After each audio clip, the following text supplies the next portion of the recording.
this industry has changed your life in a big way. Everyone tries to make great movies, most are not. Everyone tries to get great jobs. Like, work smart, don't work dumb. You've created a life for yourself. It is about, how do I be efficient? You can't buy more time. My thesis is that we all have something great inside us. It magnifies your efforts to develop yourself. If you're going to be great at something, the thing you're going to be in flow about is focus on hitting your goals in every area of your business. Remember, the universe rewards the bold. A leader has to take the risk. So what's up, Mr. Hollywood? What's going on, Steven? You know what? Just another beautiful day in the paradise we call Texas. Love it. How are you? I'm doing amazing. So Fox, DreamWorks, what did Hollywood teach you about ruthless focus and success and things like that? You know, a few things.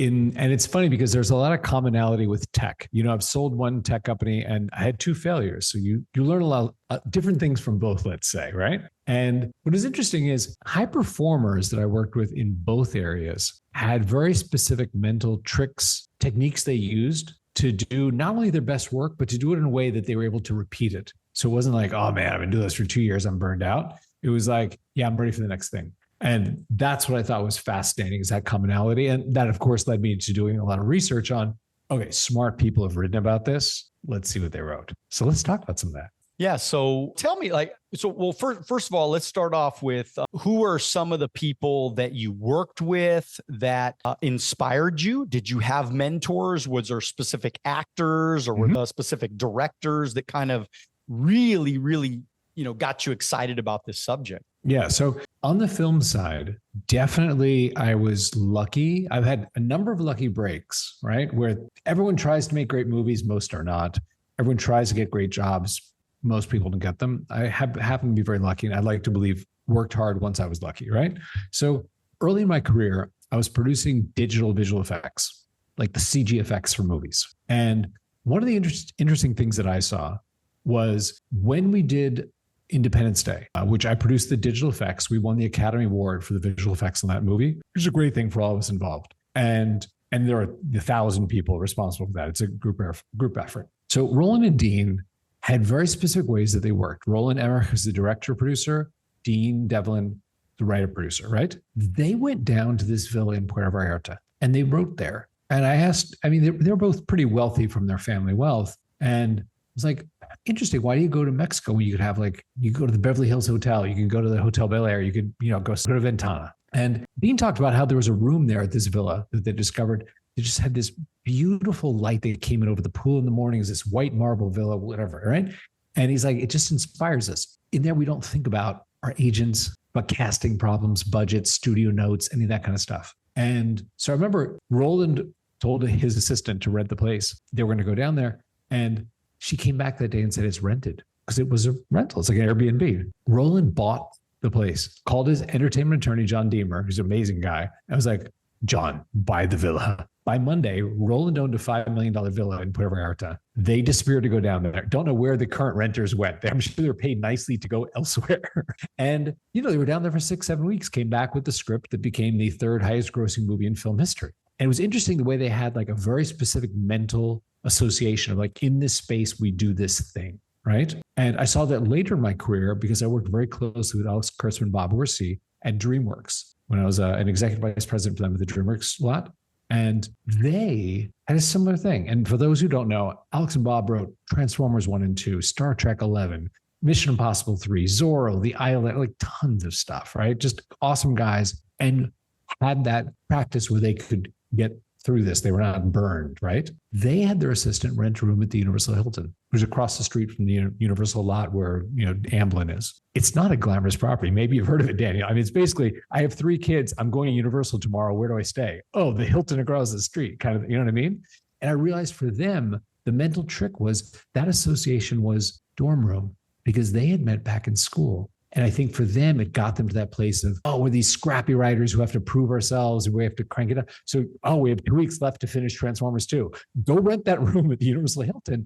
And, Kurtzman would sit on the edge of the bed with his laptop and Bob would sit at the desk, and that got them in the zone. So the larger point I want to make here is we're going to talk today about some mental tricks you can use to get in the zone, into your flow state, whatever that thing is where you can do the work that moves you forward towards financial independence in the least amount of time. Like work smart, don't work dumb. I know you've created a life for yourself. It is about how do I be efficient?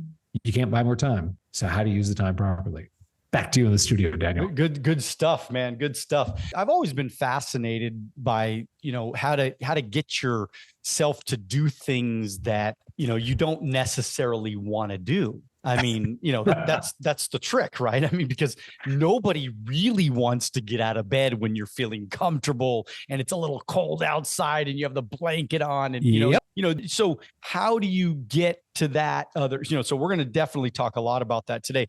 I do want to ask you though, how did you get into the industry? Tell me a little bit about the behind the scenes of your life where, because obviously, this industry has changed your life in a big way. And it's more tech. I mean, your film industry in particular. So, I mean, how did you get into that space originally? I'll tell you, because it started in tech. My parents, both engineers at IBM. Dad, hardware engineer, over 54 patents to his name, designed essentially logic chips, CPU chips. Mom, software engineer.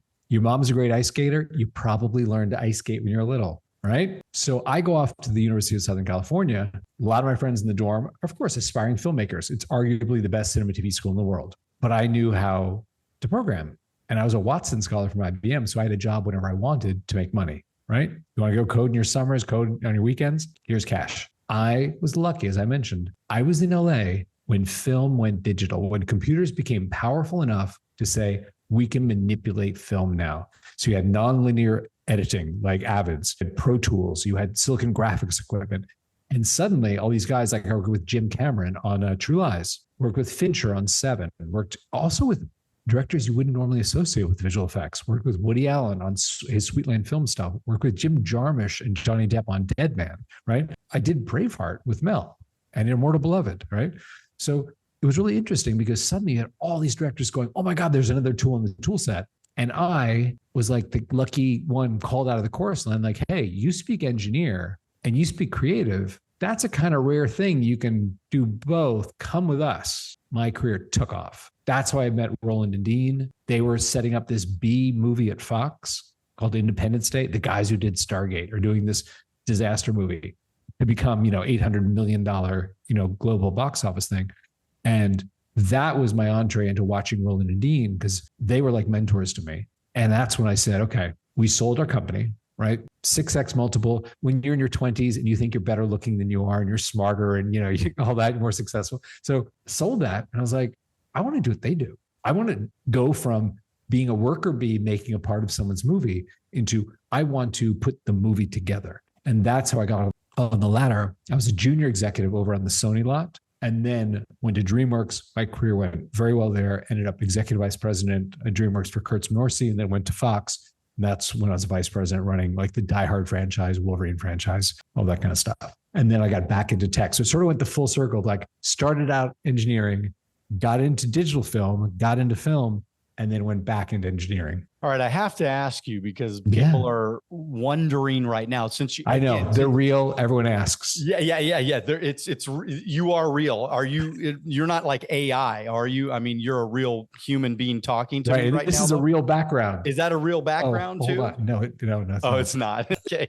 No, it's funny because yours is real. I had an event. I had a networking kind of, just self-improvement event at my house. And the guy that was introducing me, he had me come out and he's like, and this is the real Daniel Alonzo, So, because I mean, you almost can't even tell what's real and what's not real. I mean, you can probably better than anybody, but a lot of this technology because of AI and everything that's happening in the world right now. Correct. How does this, where do you see this going? And so many people are out of jobs in Hollywood. I live, by the way, I'm only 45 minutes from Hollywood. And so I've always lived out in this area. So I'm California born and raised. And, this industry is getting kind of beat up. What do you make of it? I don't have great news for you. I don't. I used to have a ton of friends who are still holding on to their studio jobs, film or TV studio or network jobs, that sort of thing. And the reality is there is a large part of what is done in Hollywood that doesn't need to be done anymore. That whole sense of, oh, we need to go scout locations to go find a place to shoot this. And it's like, really? There are incredible capabilities to create things in the computer. I'm going to have a son in 8 weeks, and the world he's going to grow up in is a very different one, in that kind of entry-level job of like, let me help make someone's film. Like, no one needs that anymore, And actually, there's a great Michael Crichton book, an old book called Rising Sun. And I'll just do a couple sentences on it, but he talked about this probably 20, 30 years ago, where his book was made into a movie with Sean Connery and Wesley Snipes. It was a terrible movie. Like, Phil Kaufman movie was just awful because it just became this chase movie. But the core of his book was this: a murder is committed in this very high-tech building, and someone's gotten to the tapes and altered them so they can't see exactly who entered the conference room to kill the girl, right? That's the plot. But what it's about is Crichton essentially says, listen, up until this point in history, we have been able to fool most of our senses. Memorex is better than, that whole ad where they can reproduce sound. Is it live or is it Memorex? So he's like, but we had one sense left to go, is this real? And that was sight. Seeing is believing. He said, that's about to go away. And at that point, there will be no way to test, is this real or not? And that seems obvious for us, like the stuff like, well, we go to court and I show a photo of you, doing something with my wife. And you're like, dude, it's Photoshop, it's garbage. And no one, there's that. But on a deeper level, you and I at least grew up in a world where we were formed emotionally with a sense of there is truth. What happens to my child's generation where they grow up and they're being formed emotionally in a world where there is no objective truth? Any single thing they see, hear, taste, touch, they could be like, maybe it might change who we are. It's never happened before in human history. It's fascinating to me. I'm actually right now training an AI, my Daniel Alonzo 2.0. There you go. And so it's literally being trained right now. We're getting all the kinks out of it. I mean, it still doesn't, to me, it doesn't look as real as I would like it to look. But give it a week. Yeah, give it a week. Exactly. I mean, so much of this technology is changing so fast, because I mean, think about it. When because you more than anybody understand this, because you went through literally the beginning of the whole transformation of, I mean, I was a big Star Wars fan. I mean, I loved Star Wars. Weren't we all? So imagine in 1977, when this thing comes out and you see flying things in space and flying in swords and, whatever, what was the lightsabers and all this kind of stuff. Magic. It was magic. I mean, it was absolutely magic. And now, to be able to, I was just watching something. I mean, literally, I could take a picture anywhere in the world or anywhere, and then I can put myself anywhere in the world in 2 seconds flat without any sort of editing, without any sort of touch-ups, without any sort of whatever. And it's just like that. Done. It is an amazing world, though. Let me point this out. You are right to marvel at the tools that are available now that we couldn't believe 5-10 years ago, right? Totally with you. Right. Image generation, text generation, thought generation, all that stuff. Now, let me be clear. A lot of LLMs, which we normally conflate with just AI, call AI, it's really, most people are talking about LLMs, right? ChatGPT, Claude, Anthropic, right? They're basically a glorified autocomplete. Right. They're Google autocomplete, just saying, hey, man, I know you said these 4 words, these three ideas. Probability from my training says the next word is going to be this. I'll try it out on you. And if you don't like it, I'll try something else, right? So it's autocomplete. Now, here's the funny thing is I know people who come to you, right? In real life, through this podcast, through any of the media in which you share your ideas going, hey, man, I want you to be financially independent. I want to give you tools. I want to give you mental ways of creating this great sort of passive income life for yourself, right? A lot of those people are going to take advantage of these tools, or they'd be idiots not to, right? Do it. Be at the cutting edge. But there's still a thing that's going to differentiate one from the other. You are going to meet 3 people who follow you, and you're going to go, this girl's going to win, this guy I don't know, and that one's lost, right? And it's not because they didn't have access to GPTs. They all did, right? But the interesting thing is the part that still comes down to the person. Why is this person going to be the winner is still a human thing. And that's where I think some of this research around flow states, around the mental tricks that get you there are going to be the differentiator, because we all have a ChatGPT account. Your kid has one. Your kid's teacher has, you know what I mean? Like all that's available. But it's that thing of saying, you know what? In these 2 hours, I today want to do the thing that propels me forward. How do I use these 2 hours? Like rocket fuel. And there are too many companies whose business models to make sure you don't use that 2 hours. Can you just scroll? Could you just double tap? Because I make money selling ads. I just want to keep you here. And I love that you inspire people to say, go do it. I'm happy to share some of these tips around flow states if you want, whatever you think will help your audience the most. Let's dig into it and I will share that freely. Where do you want to go? Let's go with the flow state. What does that mean exactly? And how do we benefit from that? Great place to start. So I know there's some part of your audience nods their heads, hey man, I'm a flow master. And there's some portion that's like, I know it's this rising thing people are talking about. I have a passing understanding. So let's just set the table so everyone's on equal footing. Hungarian-American psychologist, Mihaly Csikszentmihalyi, he had a thesis. He said, high performers in these different disciplines, artists, athletes, inventors, they seem to get in these concentrated states where they do the work that makes them famous, that moves the world. And they talk about it in similar ways. What is it? I want to know. And like Prometheus, he wanted to go up, get that fire, bring it down to the rest of us. He did his research. He wrote a book. That seminal book is called Flow. It's why we call it a flow state, because of this dude.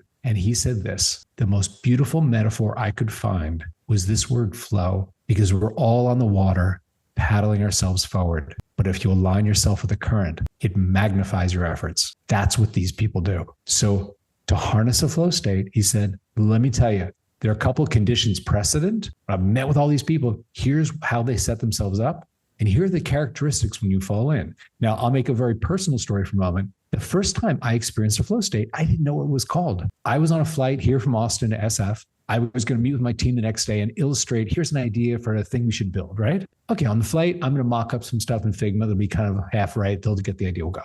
Take off, Alaska, nonstop, Wi-Fi's out. We land like 15 minutes later. We're in Dallas, Fort Worth. I'm like, the engine fell off. They don't want to scare us and tell us what's wrong, but something bad happened and we're back on the ground. No, Mr. Puri, over 2 hours and 40 minutes of flight time, you missed because I was out flow state. I looked down. I couldn't tell you if the drink cart had gone by, but my designs were done. There was no, when you get there and you're like, let me get to the hotel room. I'll grab a sandwich in the lobby. Let me finish the deck for the morning thing. No, I called a buddy of mine. I was like, dude, I have a free night in SF. You want to have dinner? And I felt great. I want to understand what that was. And my designs were good. That was my entree to, well, you know what? Smart people probably research this. Let's find out more about it. And then you go, you read Csikszentmihalyi, you read Clear and Newport and Near AL, and the smart guys and girls who have written about this. And it's true. This is, how I built my platform. I was like, all the stuff they wrote about how to do this, what if we put it in one website with a big play button? And each morning I could just hit the play button. It gave me perfect music, the best Pomodoro timer, the task list. It had a way to see my progress. Like one of the things he writes is he said, here are some of the conditions that all these people seem to have.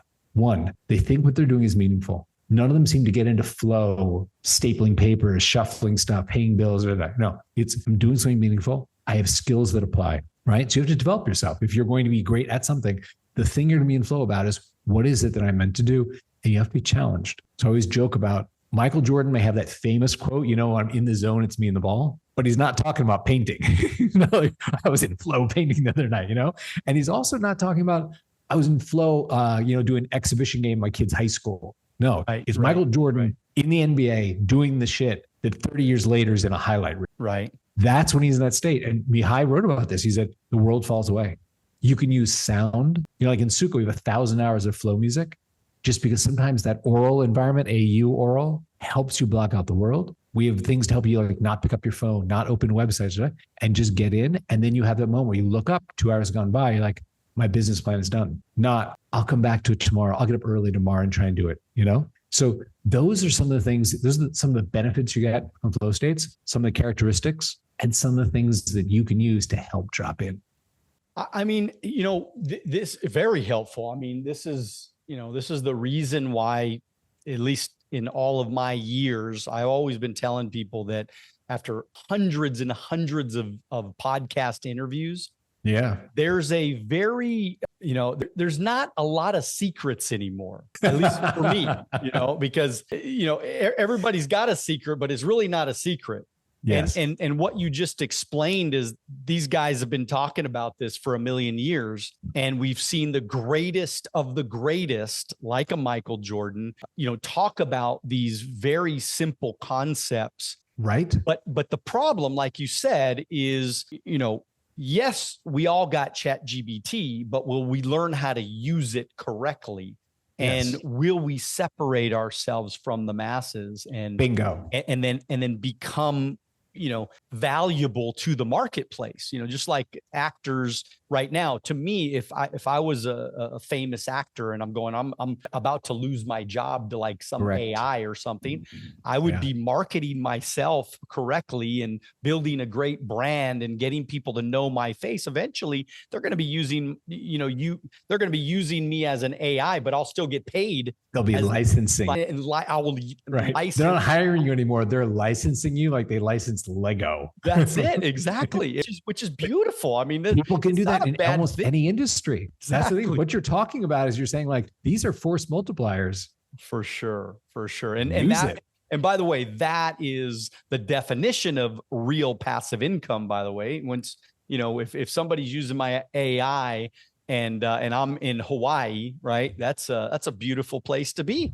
And it's a lot of freedom. But no, seriously, I mean, everything you're talking about is really the success cycle for so many people. And so dive a little bit deeper into maybe problems. Talk about some issues that people have had that you've seen, or some mistakes that people are making that you can kind of, guide us in the right direction. I love that, because I'll tell you this, when I get approached after speaking engagements, the usual opening is not, oh, I do this so well, or, I want to tell you, it is, I have this problem, ... Can you tell me what to do? Right. And it's the same problems over and over and over. I've been talking about this for years. So let me share a couple of those, and we'll be very prescriptive. Here are things to do. Number one, I call the cold start problem. And by the way, this is one that I experienced, that I had to wrestle with, which is, Daniel, tomorrow morning at 9, I know I got to do that contract. I got to read my business plan. I got to write the blog post, the thing. Okay, great. Tomorrow morning, 9:15, I'm returning some emails that are semi-important. 9:30, I kind of finish scrolling through the news just to be on top of stuff.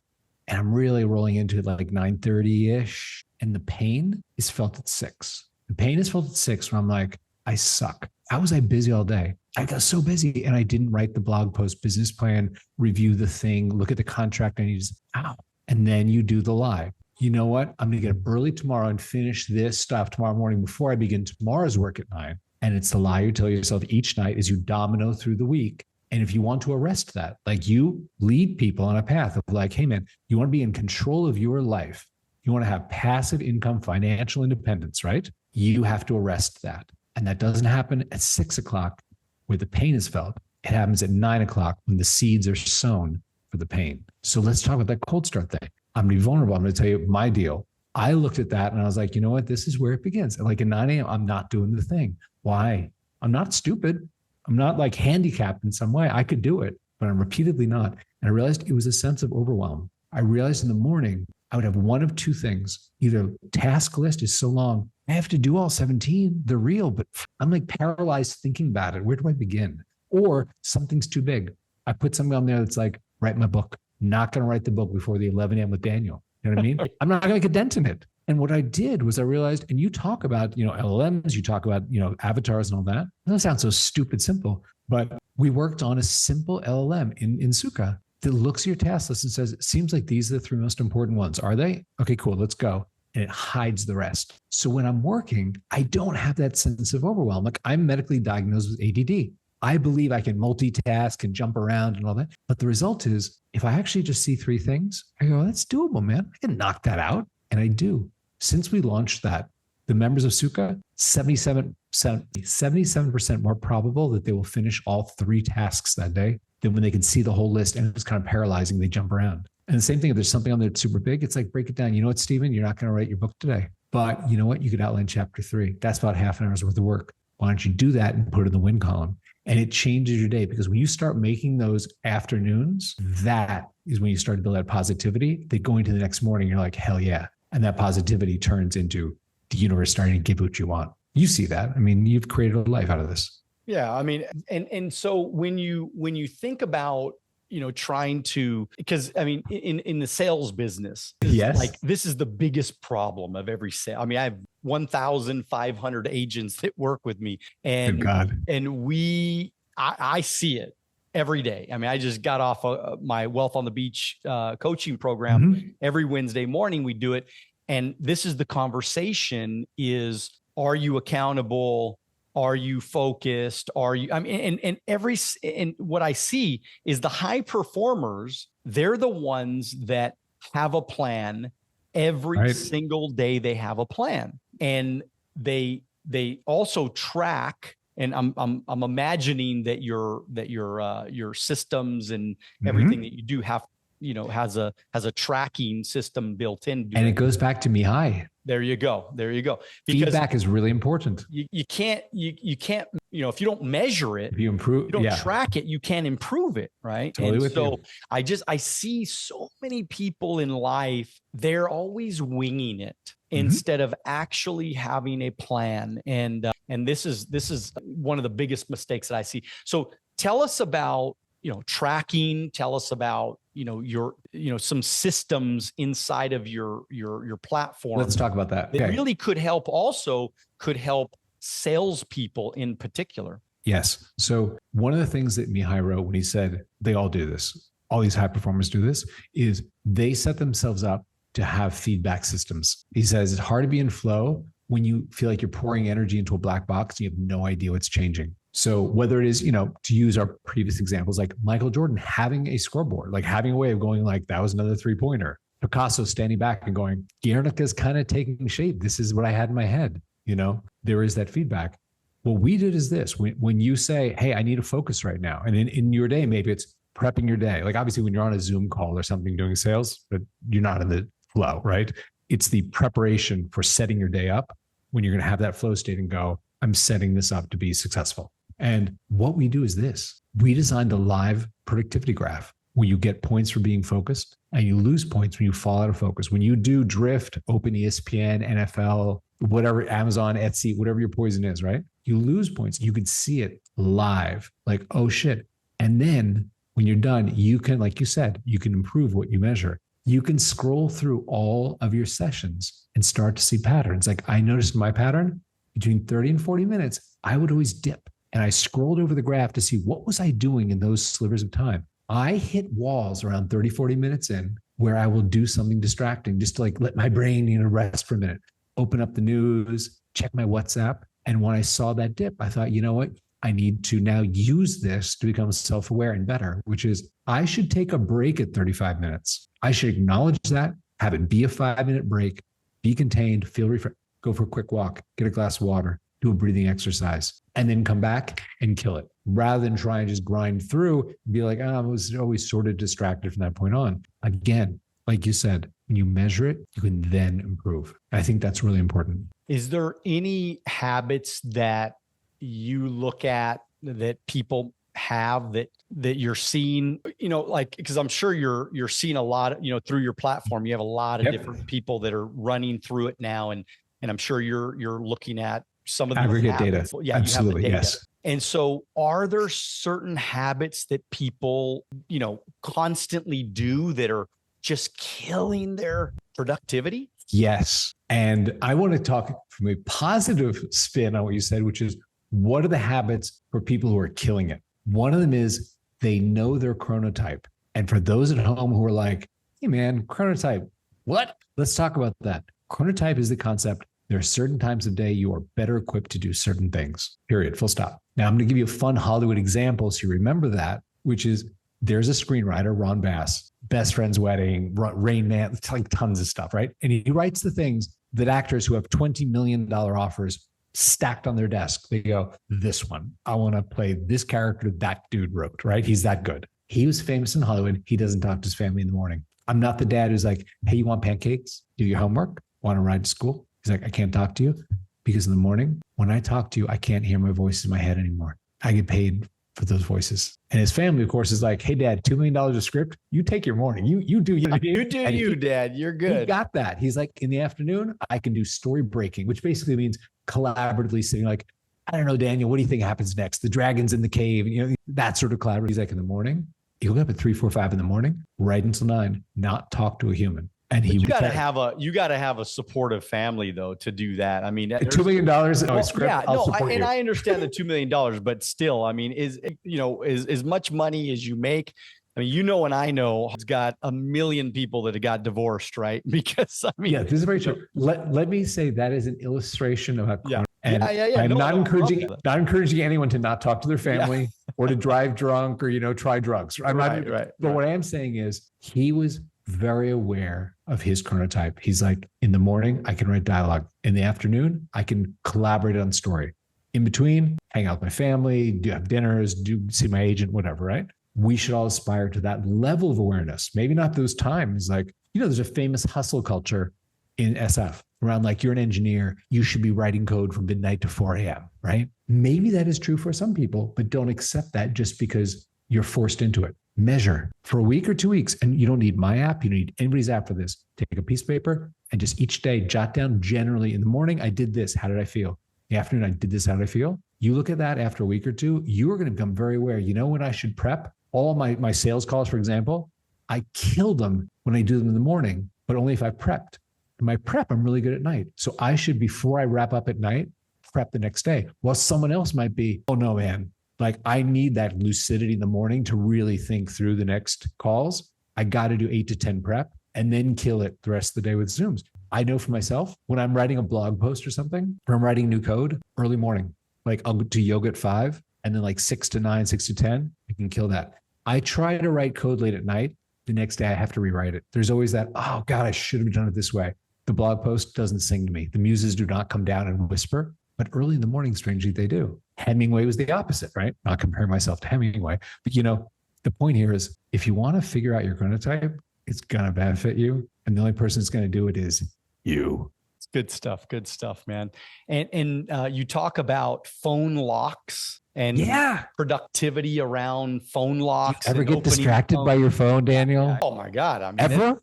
It's the worst. It's the worst, man. Yeah. So you don't want to talk about like you've trained how many people in a business model that works. Here it is. Repeat this, scale this. This is the result you get, right? You're famous for this, right? So the $1 trillion companies, their business model straight up is steal your life, period, full stop. And they say it. Look at their S1s, look at their quarterly filings.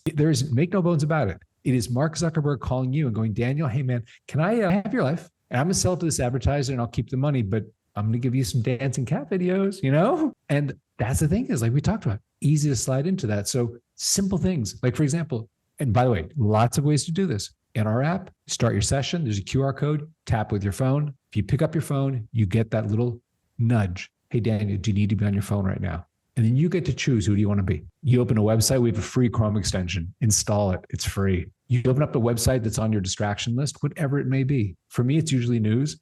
Other friends, it's like NFL, it's ESPN, it's MLB, whatever. Open it up. You just get a little pop-up. This goes, hey, is this a distraction? And then you get that 1 second. Who do I want to be? Sometimes that's all you need. Because if you know your intention, if you have your eye on the prize, hey man, I want to be Daniel when I grow up. You do that by focusing. This is the problem I see though. And I think a lot of people are thinking, I think a lot of people are thinking about this right now because I get the little notification when it says your time limit. Cause I have like some limits on some apps and some. Good. That's a good practice. And it pops up, but I'm always just ignoring it. So I'm always, because I'm like right in the middle of, I'm right in the middle of doing something. And then it's like, how do I, again, I think this might be a little bit different versus like news or something. It's not like I'm looking at the news, but I might be in the app working on it. Like, for example, ChatGPT, it's, I'm researching something or I'm, writing something or I'm doing something. And then it pops up and it says, hey, your limit for the day is done. And of course you can't stop it right there because you're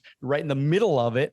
We fixed that. We fixed that. By the way. So tell me how you fixed that. Because you know why we fixed it? There's a PR company that bought licenses of the Suka for all their junior publicists and stuff. And the first complaint they had is they said, you know what? All our junior little associates here, they need to be in Twitter. They're tweeting for our clients and they're getting a pop-up that goes like, is Twitter intentional? Like, did you need to be in Twitter? So this is what we did. Simplest solution ever. When you get that pop-up that goes, Daniel, it seems like, Twitter X, whatever, is taking out a flow. You have one button that goes, yeah, I'll close this. and another button that says, no, I need to do this right now. So for the junior associates, it was like, oh yeah, no, this is not Twitter for me. I'm paid to sit here and tweet on behalf of all of our actor clients, and it's work. And I like that. You won't get bugged the rest of the session. That's very it's just good. like, dude, do your Twitter thing. Go make your money. I got to be on there doing it. I mean, I'm doing it. So now I have to say, when you're on Amazon, Daniel, there's no button. Yeah, exactly. I mean, I love it. I mean, this could be very, very valuable. I mean, I'm actually associated with about 150,000 licensed agents in my organization that the public company that I represent. And it is impressive. Wild how this could be magical for a lot of those people that again, because when you are focused on the thing, because I was telling my agents this morning, I literally would go in my car. I would leave on Sunday night, because Sunday night was always my night where I would make sure my week was planned. And I needed to make sure I had enough appointments for the week to be able to turn that around into sales for the week, right? Recruits and sales for that week. So I knew if I had 10 appointments per week, I would be able to write at least 3 sales and recruit 1 guy. And so if I did your funnel. So I knew exactly what my numbers are. Yeah, I love that. Years of just tracking. I was great at tracking and systems and things like that. So I would leave my family on Sunday night. I would drive down to the local Kohl's parking lot that was closest to the house, and I would sit in the parking lot. I mean, I probably looked like a weirdo guy sitting in my car all by myself, but I literally would sit in the parking lot because I wanted to have absolute focus. Wow. That is how you found that.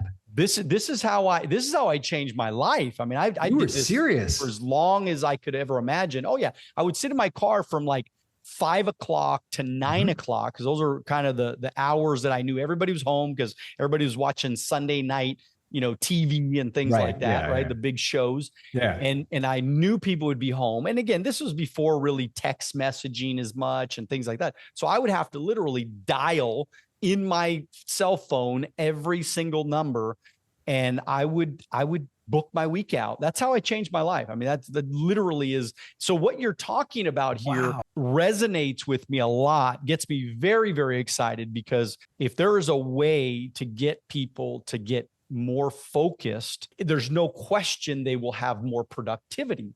Because I see so many people with so much talent, and they just don't make a lot of money. They're not very successful. Their businesses are, not that, not as good. But then you talk to the human, right? You talk to the person, the salesperson, and you go, dang, you're talented. Holy shit. You know what you're talking about. Like, you're really good at the business. And then you go, oh my God, like, and then you look at somebody like me, right? I'm the college dropout. I'm the person that was least likely to succeed in high school. I was the one that, I got bad grades and slow reader and all that kind of stuff. And you go like, how did this guy make it? Like, why did Daniel Alonzo make it? Whereas the other couple million other people that got recruited, they just never lasted. And they had all this education, and they were smart, and they were, better looking and all that. Well, maybe they weren't better looking, but they were, they had all these okay. So, and got to get that in there. Yeah. I have to throw that in there. I mean, there is a couple good things about me, right? So yeah, no, I get that. But the Sunday night, that's a good thing. I have great respect for the fact you're like, that Sunday night, I set up my success for the week. That is a powerful system. And so for something like your platform, I think it can really get people to start to set up systems. That's why we built it. To set up systems to get me to stay focused on what I'm trying to accomplish, so I can actually get it accomplished. And I don't have to be here 20 years from now still messing it up and still struggling. You see so many people, right? I mean, you probably just even being in your industry. I mean, there's so many great writers. There's so many really smart people that know so much, but they're not successful because they're just all over the place. Period. Full stop. What you said, period. I think that's it. We don't need to talk anymore, man. So anyways, what's one Hollywood failure that became part of your superpower, man? I mean, any failures that you had? Oh my God. How long do you have, Daniel? Get a cup of coffee and let's talk. I will tell you a failure thing, and it touches on something you just said, which is when I was in the middle of film, I remember identifying people that in my mind, I was like, Daniel, he's going to be a great writer. So-and-so can be a great actor. This is going to be the next Spielberg director, right? So recently was the Austin Film Festival. So, some friends who are still in the business are out here. And of course, reached out to me because they're in Austin. Like, hey, man, come to my premiere. And, they're the ones having premieres now. They've come up. The ones who are here having premieres are not the ones that I thought had the talent. They're the ones who are tenacious. They're the ones who could take a no and say, what can I learn from this and go into the next thing? And so many of the talented ones were like, this is a judgment of who I am. I got to go do something else. That was the determining factor. And I'm not like 100 years old. I have like massive wisdom, but I'm just telling you that from 2012, whatever, when I got out to now, it is a stark determinant. Tenacity over talent. I was reading a little bit, Pomodoro community. Yeah. Like what It's is Italian. that? Is it like a cult or something like that? So. Yes, it is. And by the way, Daniel, I'd like to talk to you about your feelings. Yes. and the juice that you're going to have me drink. Exactly. Go to your door. There's a delivery from a blonde girl. Okay. So serious note, let's get back on this, which is, so Italian guy, Francesco Trullo, I believe is his name. He said, you know what? I found this way of working that seems to respect my natural rhythm. And I get more done if I work for 25 and I take a 5-minute break. And I repeat that cycle. Every 5-minute break, I do something, drink water, go for a walk. We talked about this, right? It's called Pro because he used a kitchen timer, like a tomato where you twist the top. That's how he came up with this technique, this scientific technique. He's like, so yeah, this kitchen time really, really helpful for me getting stuff done. But the truth of it is, when you do take that 5 minutes, and I think I mentioned, I kind of like extend it a bit, but I do that regular break. I come back at it after that 5 or 10 minutes, and I'm deep in it. So if I need to do like an hour in the morning, simple flow session, man. This is not like my entire day is spent in Sukkah. But if I go, man, I have 3 hours of work, I want to do it an hour, hour and a half. Fire up Sukkah. There's a Pomodoro timer right in the center of the screen with a big play button. I hit play, counts down from 25, gets to 0, starts at 5, counts down, start again, right? It is a fantastic way of me bioregulating. And it's so simple. The smartest techniques are super simple. I have friends in SF that have like the whole, bioregulating this. My Oura ring is telling me I need to like move my left arm more at night when I sleep. And I have this thing measuring my CO2 and SpO2. Here's the deal, dude. Get a Pomodoro timer. Again, you don't even need the Sukkah. You can set your alarm, your alarm on your phone, but do that little regular break and see how it helps and adjust it if you need to. Like I told you, I do slightly longer and then a longer break. It just helps me. So yeah, Pomodoro, the cult made for you. I love it. I love it. And what about tell me about family, how does this help with family? Because I'm sure it does, because I'm sure that somewhere there's integrated that you better take care of your family too, man. I love you. I love you for asking this. I'm going to tell you a story now. Okay. This is a story that I love and I hope you love, which is how the hell I came up with this weird name, Sukkah, S-U-K-H-A. People invariably ask me, I love it when they ask me, I'm going to tell you this because it nails completely, it's the nail on the head what it's about. I met my wife in yoga. I had that failed startup. I was depressed AF, moved to New York, hung out there for a couple of years, figuring out what to do because I thought I was a hot shot and I need to pick myself back up. I married the girl on the mat to my left. Best decision of my life. We were going on our honeymoon. And where do you go when you do a lot of yoga? Because we have a daily yoga practice. We went to Bali, right? I'm happily at a place in my life I can do shit like that. We go to Bali for 10 days. I'm talking to Laura. I'm like, you know what? We have an early version of this thing I'm working on. I think it's the best thing I've done in my life. I need a name. We have a working title. We need a real name now. And it's not like Flow State App 4 or Distraction Blocker. You know what I mean? Amazon is not called bookstore. Nike's not called footwear, And of course, Laura being Laura is like, I wish that for you. I hope on the next 10 days, the universe speaks to you. The muses sing, whatever, right? So we get there and I go, you know what would help me is if today, let me talk to 2 or 3 of our current members who are using it and just go, what's your favorite feature? Is it the music? Is it the timer? Is it the smart assistant? What is it? And I think maybe over 10 days, that'll bubble up some good names. She's like, go for it. I'm going to the pool. I'll see you at dinner, right? Spoke to 3 people, bounded it 5-10 minutes. Third one, we're coming up on 10 minutes. I'm like, Daniel, thank you for your time. I'll be respectful. We said 10 minutes. We're going to wrap. He stopped me. He goes, Steven, you asked the wrong questions. I was like, oh, okay, what was the right question? You should have asked me why I pay you. Like, dude, it's $10 a month. Like, I practically give this away. But okay, yeah, why do you pay me? He said, I find I have 2 days now. I have days where at 3 o'clock, I'm playing with my kids. They're 2 and 4. Or I have days at 6 o'clock where I'm like, where did the day go? So the difference is, did I open your app and just stick you in the background while I worked in the morning? So I pay you because my kids are not going to be 2 and 4 forever. And I was like, wow, that was way better than the question I was asking.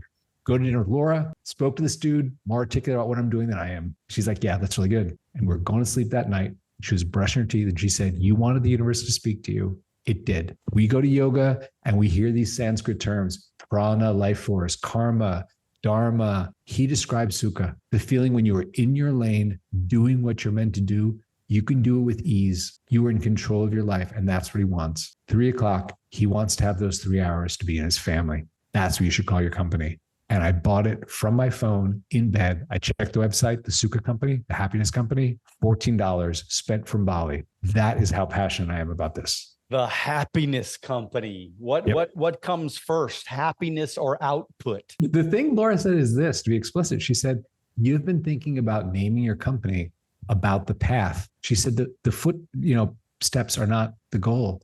He's telling you it's about the goal. It's where he wants to be. Don't name it Flow State App. Name it after Sukha, because that's what you want people to feel. They're in control of their life, not being controlled by it. And I think that actually ties in a lot with the independence you help people find. Well, I think that ultimately we're all trying to get to happiness. I mean, we want happiness in our life. How do we get there? Well, I mean, you got to produce, you got to create, you got to, do you. Yeah. Then there's also the family part. There's also the rest of your life that you can't ignore. I mean, I try to take my parents out to dinner every single week. It's important. I love that. They're getting older now. So it's where do they like to go? Where do you take them? I have a country club that I'm a member and I just take them to the club usually. But we try different restaurants and things like that. But I always try to do something with them. Even if it's lunch, even if after I play golf, I'll take them to lunch afterwards. I'll have them meet me there. Or sometimes my dad will play with me. So I love that. But there's gotta be, right? Because there's more to life than just working. And so for me, I think that my whole rationale around working really hard in the beginning years, especially staying focused on Sunday nights and, just doing the things that I knew I should be doing. Yeah. That was by the way, that was always my mantra. I wanted to make sure that I was doing the things that I know that I should be doing, not that I want to be doing, but what I knew I should be doing. And I always was trying to get the freedom, because the freedom was allowing me to be able to spend more time with my family and do the things that I want to do. Because I mean, ultimately, that's, I think, what a lot of us are chasing, as long as you can chase it, doing the things that bring you happiness.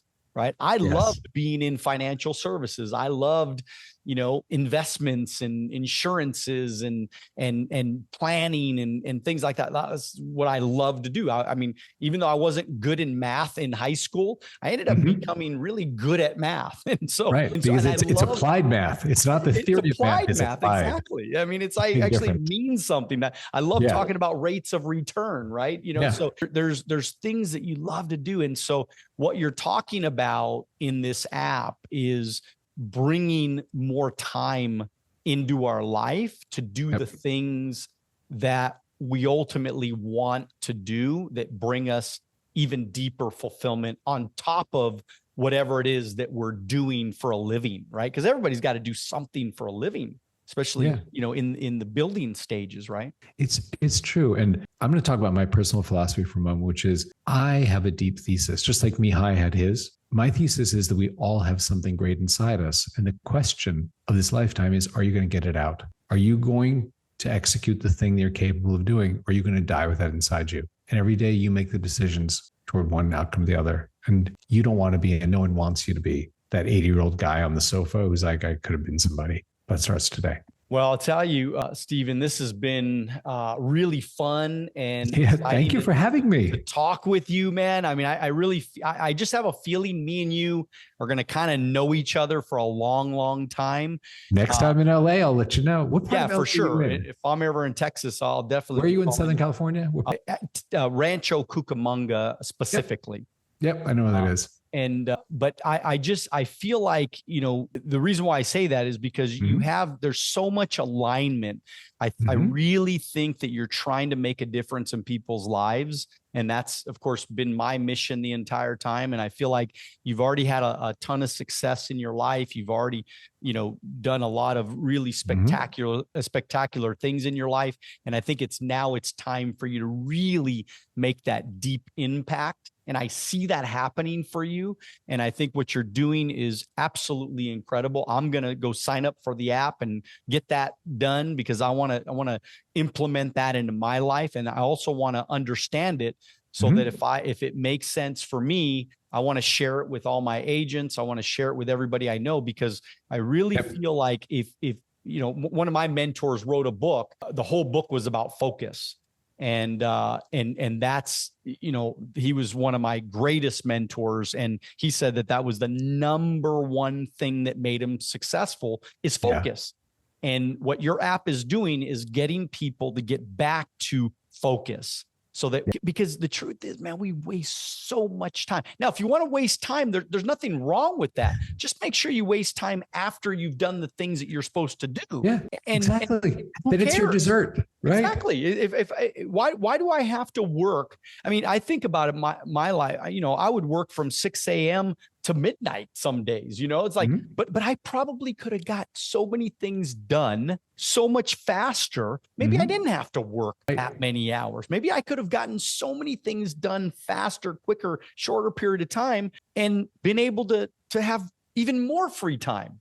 So that is what I believe. Yes. That's what your app, I feel like I'm getting this. You know who you're going to see in the app? You probably bump into Maria Baltazzi, one of your other guests, who produced Survivor and all that. Yeah. Oh, yeah. Maria. She's another member. Oh, she's incredible, man. And she, all her exotic travel stuff in her newsletters. Yeah, for sure. She used to write those. Yeah. And so I just think you're making a big difference. Okay. So with that said, everybody do me a huge favor. Make sure you reach out to Steven. So Steven, give us kind of all your places we can get you. Where do we download the app? How do we reach out to you on social media? Are there any other platforms that you're part of? Very gracious of you. I'm going to offer two things. Number one, anyone who's heard something I said and wants to know more, like, hey man, that Hungarian guy, what's that book I should read? Or, who's Cal Newport or whatever. It doesn't have to be about my company at all. My email address is very public. It's the best way to reach me, which is Steven@thesuka, which is THESU.co for the Suka company. If you email me, I want to learn more about time boxing. I will send you something back. I reply to all my emails in 24 hours, unless I'm sick or traveling. It will not be a long email. I'm not going to write you the story of my life. You don't want to read it. I don't want to write it, but I will send you something, go read this. You'll learn, right? And if, as Daniel said, you decide you want to take a step towards a flow state, find something you need to do. It's going to take you like half an hour. You can't flow in 15 minutes. No one gets into a deep focus in 15 minutes. Find something like you have an hour's worth of work to do, and it's free for 7 days. You do it every day, as much as you want for 7 days to see if you can get to flow. And it's obviously thesuka, THESUK.co. If after 7 days you find your flow state, join. Come say hi in the group chat.